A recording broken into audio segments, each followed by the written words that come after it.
Welcome to History with Herodotus, where we delve into the vast expanse of human experience, navigating the intricate tapestry of time to uncover the hidden patterns and pivotal moments that have shaped our world.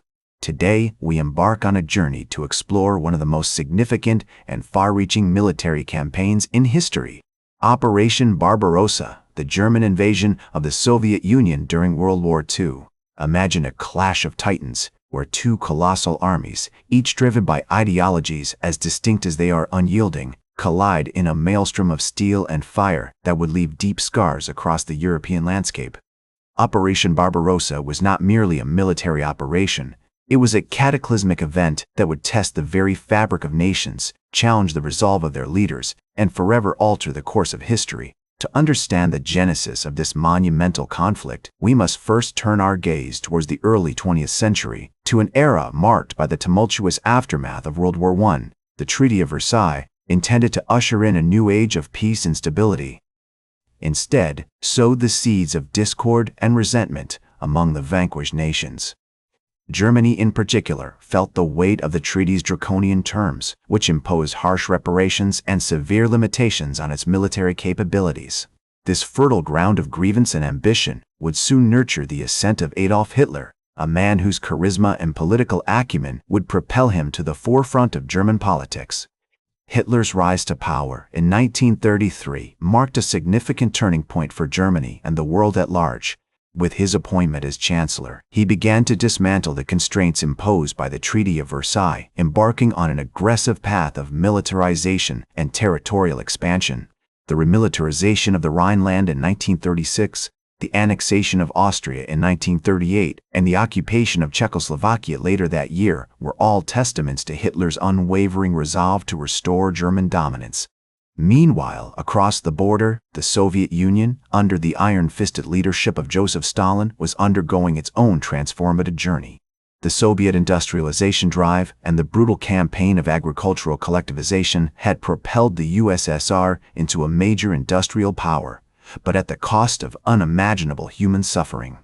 Stalin's purges, aimed at consolidating his power and eliminating perceived threats, decimated the Soviet military leadership, leaving deep scars that would impair its effectiveness in the impending conflict. The stage for Operation Barbarossa was further set by the Molotov-Ribbentrop Pact of 1939, a non-aggression treaty between Germany and the Soviet Union that included a secret protocol dividing Eastern Europe into Soviet and German spheres of influence. This pact facilitated the German invasion of Poland in September 1939, which in turn prompted the United Kingdom and France to declare war on Germany, marking the beginning of World War II. Over the next year, Hitler's military machine expanded its reach, invading and occupying Denmark, Norway, Belgium, the Netherlands, and France. The Battle of Britain, though ending without the decisive victory Hitler had hoped for, did not deter his ambitions. With Western Europe largely under German control, Hitler turned his gaze eastward towards the Soviet Union.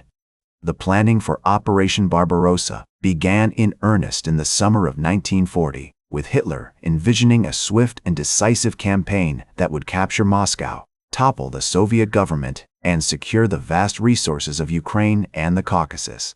The German High Command, fueled by hubris and underestimating the resilience and depth of Soviet defenses, predicted a quick victory. As the summer of 1941 approached, the German military machine was poised on the threshold of its most ambitious undertaking, Operation Barbarossa. The invasion of the Soviet Union began on June 22, 1941, with a dawn attack that caught the Soviet forces off guard. The initial assault was characterized by a blitzkrieg strategy, where rapid advances by armored columns were supported by intense aerial bombardment and artillery fire. This tactic allowed the German army to break through the Soviet defenses and make deep inroads into Soviet territory. The first few weeks of the campaign saw spectacular German successes as they advanced on a broad front that stretched from the Baltic in the north to the Black Sea in the south. The Soviet Air Force was quickly neutralized, with thousands of aircraft destroyed on the ground or shot down in dogfights with German fighters. This gave the Luftwaffe almost complete control of the skies, allowing them to provide close air support to the advancing troops and interdict Soviet supply lines. One of the most significant battles during this period was the encirclement of Minsk, which began on June 27, 1941. The city was surrounded by German forces, and after a brief but fierce resistance, it fell on July 9, 1941. This victory gave the Germans control of the key transportation hub and paved the way for their advance into Ukraine. As the German army pushed deeper into Soviet territory, they encountered increasingly stiff resistance from the Red Army. The Battle of Smolensk, which lasted from July 10 to September 10, 1941, was a brutal and bloody engagement that marked one of the first major checks on the German advance. Despite being outnumbered and outgunned, the Soviet forces fought tenaciously, inflicting significant casualties on the Germans and slowing their advance. In August 1941, Hitler made a fateful decision to divert significant resources from the Central Front, where the Germans were advancing towards Moscow, to Ukraine. The goal was to capture Kiev, the capital of Ukraine, and secure the rich agricultural lands and industrial centers of the region. This decision would ultimately prove to be a strategic blunder, as it gave the Soviet forces time to regroup and prepare for the defense of Moscow. The Battle of Kiev was a catastrophic defeat for the Soviet Union, with over 600,000 troops killed or captured between August 23 and September 26, 1941. However, the victory came at a significant cost in terms of time and resources for the Germans, who were now facing the onset of winter and a Red Army that was rapidly regrouping and rearming. As the German army approached Moscow, they faced increasingly harsh weather conditions and determined Soviet resistance.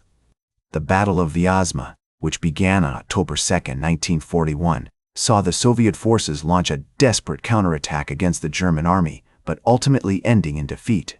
Despite this, the battle marked a significant turning point in the campaign, as it showed that the Soviet army was far from defeated and would continue to fight with all its might for the defense of Moscow. The Battle of Moscow, which began on October 2, 1941, and lasted until January 7, 1942, would prove to be one of the bloodiest and most decisive battles of the entire war. The Soviet forces, now reinforced with fresh troops and equipment from Siberia, launched a massive counterattack against the German army, which was exhausted, frozen, and starving. As the snows of winter descended on the battlefield, the German army found itself facing an enemy that would not yield in conditions that were as harsh as they were unforgiving. As the snows of winter descended on the battlefield, the German army found itself facing an enemy that would not yield in conditions that were as harsh as they were unforgiving. The Soviet counterattack, launched on December 5, 1941, caught the Germans off guard and sent them reeling back towards the west. The once mighty Wehrmacht was now struggling to survive, its troops frozen, hungry, and exhausted.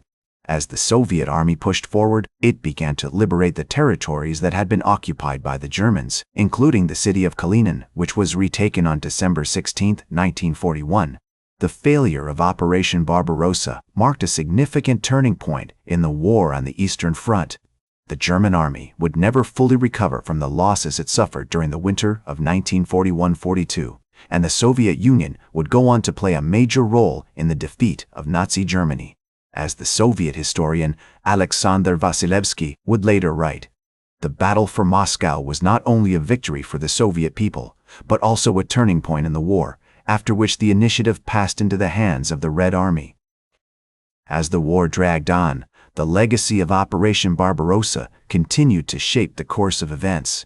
The Soviet Union's determination to defend its territory and its people would ultimately lead to the defeat of Nazi Germany and the liberation of Eastern Europe from German occupation. The operation also had a profound impact on the world order, as it marked the beginning of the end of the German war machine and paved the way for the emergence of the Soviet Union as a superpower. Today, Operation Barbarossa is remembered as one of the most significant and brutal military campaigns in history. It is estimated that over 1 million German soldiers were killed or wounded during the operation, while Soviet losses were even higher, with estimates ranging from 2 to 3 million casualties. The operation also had a profound impact on the civilian population, with millions of people displaced, injured, or killed. In Russia, Operation Barbarossa is remembered as a heroic defense of the motherland and is commemorated annually on June 22, the day the operation began. The Soviet Union's victory in the war is seen as a testament to the bravery and resilience of the Russian people, and is still celebrated today with parades, ceremonies, and other events. It marked a significant turning point in world history and paved the way for the emergence of the Soviet Union as a superpower. As the German historian Andreas Hillgruber once noted, Operation Barbarossa was not only a military campaign but also a clash of ideologies, a struggle between two fundamentally different worldviews. That's all for today's History with Herodotus. Remember to like, share, and subscribe. And until next time, remember that, to understand the present, we must first understand the past.